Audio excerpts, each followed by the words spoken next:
Une femme nommée Susanna, que l'on appelait Suzy pour faire court, était diplômée en architecture paysagère. Ce jour-là, elle croyait sincèrement qu'elle était sur le point de devenir la femme la plus heureuse du monde. Après 12 longues années de relation, et après avoir attendu patiemment que son petit ami termine son master, elle était convaincue qu'une demande en mariage allait enfin arriver. Mais elle se trompait. Au lieu d'une bague, il choisit de mettre fin à leur relation, comme ça, sans prévenir. Bien sûr, le cœur de Suzy se brisa. Elle serra sa mère dans ses bras, puis s'éloigna, essayant de rester forte. Sur la route, sa voiture eut soudainement un pneu crevé. Alors qu'elle s'apprêtait à le changer, elle réalisa que le cric de la voiture manquait. Sa petite sœur, Avery, l'avait emprunté la veille. Tandis que Suzy restait là, frustrée, un homme nommé Nate apparut. En voyant ses difficultés, il lui proposa immédiatement son aide et lui prêta son cric. Une fois le pneu réparé, Suzy se présenta comme architecte paysagiste, tandis que Nate lui confia qu'il venait tout juste de commencer un nouvel emploi en tant que travailleur social. Au cours de leur conversation, Suzy remarqua qu'il se tenait près de l'arbre de l'amour. Selon la légende, toute personne qui fait sa demande en mariage sous cet arbre est promise à une union longue et heureuse. C'était un moment dont elle avait autrefois rêvé, mais qui ne lui semblait désormais plus qu'un souvenir lointain. Après cela, ils prirent chacun leur chemin. Et dans ce moment de calme, aucun des deux ne savait encore que leur vie était sur le point de changer à jamais. Voici Once Upon a Prince.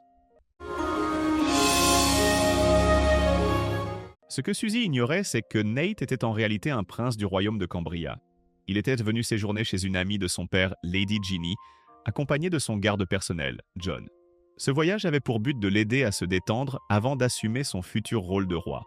Pendant ce temps, même si son cœur souffrait encore, Suzy choisit de rester forte.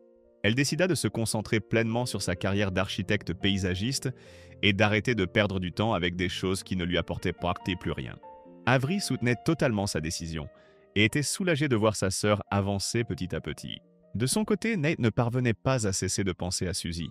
Il demanda à Lady Ginny, la femme la plus riche du village de Suzy, d'engager Suzy pour redessiner son jardin. Alors que Nate parlait de cette proposition à Suzy dans la boutique de plantes de sa famille, son téléphone sonna soudainement. Elle apprit que son père avait été hospitalisé. Suzy se rendit en urgence à l'hôpital et découvrit que son père était simplement épuisé et avait besoin de 2 semaines de repos. Cependant, comme personne n'était assez fort pour porter les charges lourdes à la boutique, il insistait malgré tout pour continuer à travailler. C'est alors que Nate proposa de prendre temporairement le relais. Après en avoir discuté ensemble, Suzy, Avery et leur mère acceptèrent que Nate aide à la boutique de plantes. Le lendemain, Nate commença à travailler à la boutique et Suzy fut sincèrement impressionnée par la façon dont il gérait tout. Avant de rentrer chez elle, elle accepta de devenir l'architecte paysagiste du jardin de Lady Ginny. Mais alors qu'elle se lavait le visage, elle ignorait totalement qu'un paparazzi les observait discrètement à distance. Le jour suivant, Suzy se rendit directement chez Lady Ginny. Elle fut chaleureusement accueillie par Nate et Lady Ginny. Après avoir entendu les idées créatives de Suzy pour le jardin, Lady Ginny lui confia immédiatement l'ensemble du projet. Sans perdre de temps, Suzy se mit au travail dans le jardin avec Nate à ses côtés pour l'aider. I didn't go to college for nothing. Plus tard dans la soirée, Nate se joignit à Suzy et à sa famille pour le dîner. Pendant le repas, ses parents lui suggérèrent de passer le reste de ses vacances à découvrir le village à vélo. Nate trouva l'idée excellente et espérait le faire aux côtés de Suzy. Suzy accepta avec joie. Après le dîner, John informa Nate que les médias avaient découvert sa proximité avec Suzy et que la nouvelle était déjà parvenue jusqu'à elle. Suzy fut bouleversée d'apprendre que Nate était en réalité un prince. Nate lui expliqua alors toute la vérité et s'excusa sincèrement d'avoir caché sa véritable identité. Il présenta également ses excuses à la famille de Suzy et reconnut son erreur. Sa famille lui pardonna et lui offrit même un uniforme de la boutique de plantes en souvenir. Nate confia qu'il regretterait vraiment de travailler là-bas. Comme il devait retourner à Cambria le lendemain, il invita Suzy à faire une dernière balade à vélo dans le village. Ils s'arrêtèrent cette fois finalement sous l'arbre de l'amour, où Nate exprima sa gratitude d'avoir pu vivre comme une personne ordinaire durant son séjour. Il révéla aussi son rêve de construire un magnifique jardin public un jour. Finalement, Nate retourna à Cambria. Sa mère, Sarah, avait déjà appris sa relation avec Suzy et s'y opposait fermement. À ses yeux, un membre de la royauté ne devait épouser qu'une personne de sang noble. C'est pour cette raison que Nate avait été promis à June, une noble et son amie d'enfance. Au fond d'elle-même, June savait déjà que Nate ne l'aimait pas. Pendant ce temps, Suzy reçut une nouvelle excitante. Elle était invitée au palais de Cambria pour travailler comme stagiaire sur un projet de jardin autrefois imaginé par Nate. Cette invitation faisait cependant partie du plan de Sarah, qui voulait faire comprendre à Nate que Suzy n'avait pas sa place dans leur monde. Suzy se rendit à Cambria accompagnée d'Avery. À leur grande surprise, on leur attribua des chambres réservées aux domestiques du palais. Malgré cela, Suzy resta calme et se concentra sur son travail.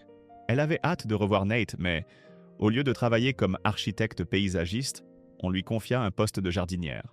À peu près au même moment, Sarah vint voir Suzy et lui fit clairement comprendre qu'elle ne la considérait pas comme une partenaire convenable pour Nate.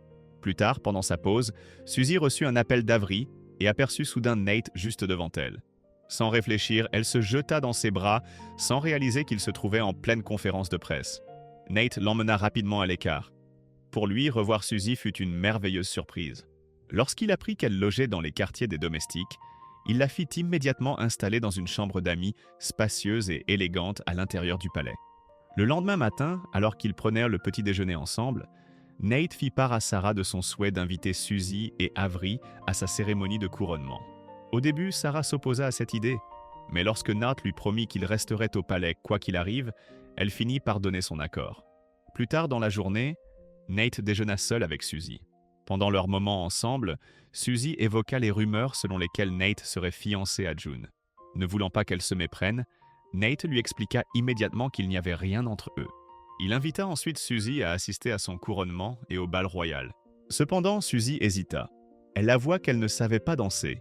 Sans la moindre hésitation, Nate lui apprit doucement, sur le moment même. 1, 2, 3.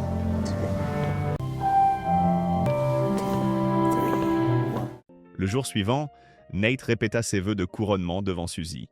En plein milieu de sa répétition, June arriva avec la nouvelle que le conseil royal l'avait convoquée. Après le départ de Nate, June admit ouvertement que même s'il ne l'aimait pas, la famille royale la choisirait toujours pour se tenir à ses côtés en tant que reine. En entendant cela, Suzy eut le cœur brisé. Alors qu'elle était encore perdue dans ses pensées, Lady Ginny apparut soudainement. Sa présence égaya rapidement Suzy. Lady Ginny l'invita ensuite à aller choisir une robe à porter pour le bal royal. Cet après-midi-là, Suzy se promena dans le vaste jardin royal. Peu de temps après, Sarah s'approcha d'elle et lui confia que ce jardin avait été construit par le défunt père de Nate, comme cadeau de mariage, un symbole de l'amour profond qu'il lui portait. Sarah laissa doucement entendre que, même si Nate tenait à Suzy, elle ne pourrait jamais réellement se tenir à ses côtés, car elle ne faisait pas partie du monde royal. Le jour du couronnement arriva enfin.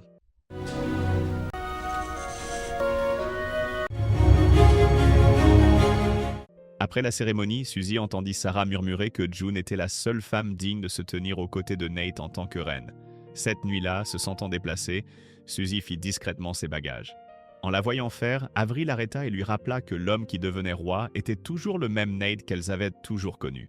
Elle dit à Suzy de ne pas douter d'elle-même, car même sans sang noble, elle était intelligente, indépendante et pleine de compassion. Après une attente qui lui sembla interminable, Nate vit enfin Suzy apparaître au bal, élégante et rayonnante. Il l'invita à danser avec lui, puis la guida vers une pièce plus calme.